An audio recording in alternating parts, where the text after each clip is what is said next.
Hello বন্ধুরা, welcome back to my channel. আজকে আমি চলে এসেছি এঁচোড় নিয়ে। এঁচোড়ের তরকারি করব আজকে। তোমাদের সাথে সব কিছুই শেয়ার করব।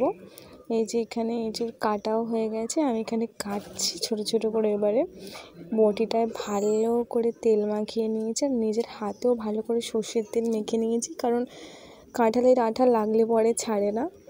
যাই হোক, চলো তোমাদের সাথে শেয়ার করি। এই যে এঁচোড়ের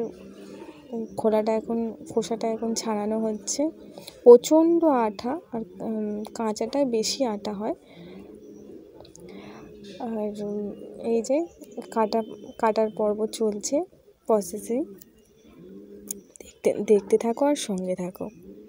এই মাঝখানের অংশটাও কেটে বাদ দিতে হয়।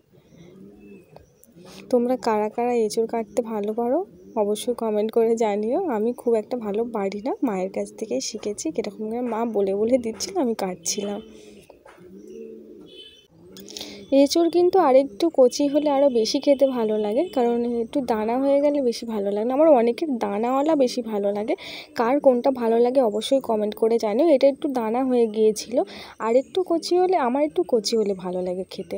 আর কার দানা দানা খেতে ভালো লাগে অবশ্যই কমেন্ট করে জানিও।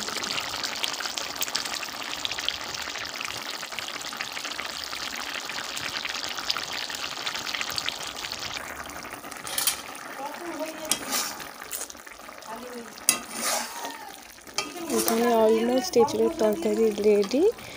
চলো আর খেতে বসা যাক। এখানে আজকে নিয়ে নিয়েছি শাক ভাজা, এঁচোড়ের তরকারি, আর স্যালাড, আর লেবু আর লঙ্কা। চাটনিও হয়েছিল, বাট আমি চাটনি খাই না খুব একটা, তাই জন্য নিয়ে নিই। টাটা।